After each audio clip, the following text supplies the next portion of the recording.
The band released and toured the US behind a full-length album, Four Trees, and expanded their ranks when the classically trained guitarist Aaron joined the fold. But Aaron is, yeah.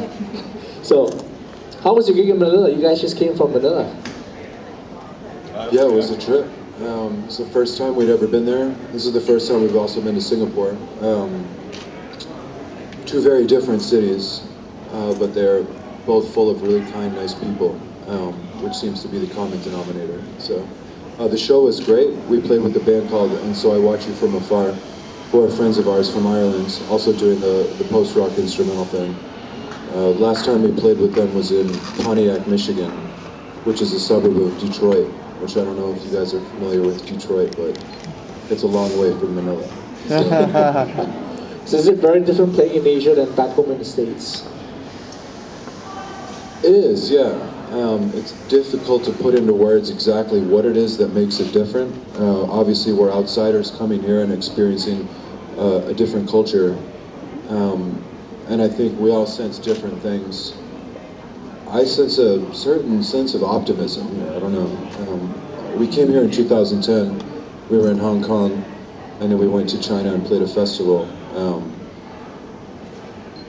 And I mean, for lack of a better term, people here just seem a lot happier and more open. Yeah, It's really nice not having to eat at Subway every day. Great. And even before going to music, there's something about foosball and the band, right down to the tats. Yeah. Care to explain a little bit about? I think I know this story actually. We were in where were we? We were in Germany. We were in Munich, and there was a foosball table in the backstage, and there was some guys in the local band that we were playing with that I think there was one beer left in the fridge, right? And they challenged you and Will to a game of foosball for the last beer, and I think they destroyed you guys, right? They definitely won. Yeah, they made you guys look pretty We bad. were kind of ashamed, actually. And so Aaron was determined that after that shameful loss, that he would get extremely good at foosball. And so your mom got a table for you? My mom Why got don't me you a finish table. the story? Well, my mom got me a table, and I practiced. And a year later, we actually went back to the same venue and met the same band, and we destroyed them. And they were ashamed at that time. It was kind of amazing. That's great. When I joined the band, they were like, okay, well, you need to learn these songs, and you need to learn how to play foosball. And yeah, I went out and got a table. And got some tattoos. You got it at the same time. Yeah, 4 a.m. in Indianapolis or something like that. Very drunk? Yeah. No? So you actually did it with a very conscious, lucid mind. You were scared. Is it? I might have had a few. You guys had a... Great, and apparently someone hates soup.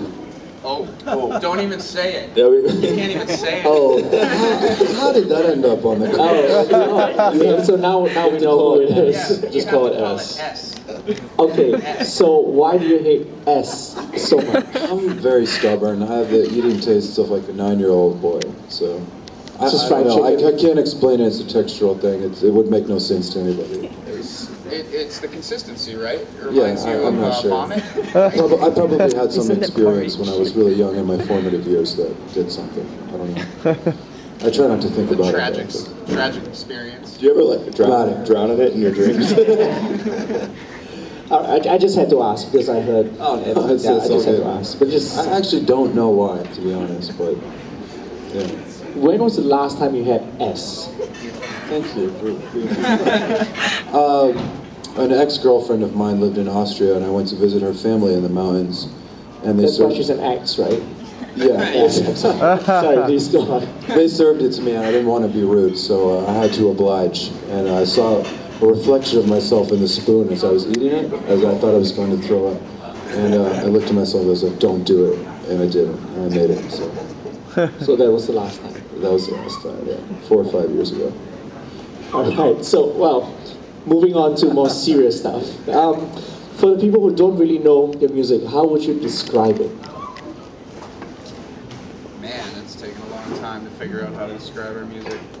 It has, because it's different of people approach it differently and have their own ways of sort of clarifying what it is. I think at this point, I've always considered ourselves a rock band, even though we don't have a singer. And I kind of view it as just, I guess, modern classical music, just viewed through the prism of rock instrumentation. 3 guitars, bass, drums. Our songwriting isn't conventional, I guess, in terms of there being a set formula, of there being a verse and a chorus and a bridge, and the kind of thing that you would hear on the radio that is probably a little bit more accessible.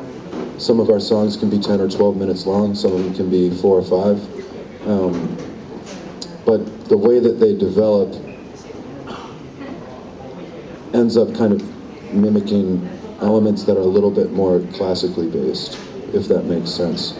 Aaron put it best in an interview when he said we write guitar symphonies, right? That like sounds that accurate, yeah. Aaron, actually, sorry. It's very much a wall of sound. It's a completely enveloping, very loud, very intense, very cinematic, extremely dramatic and emotional experience, I guess. Yeah.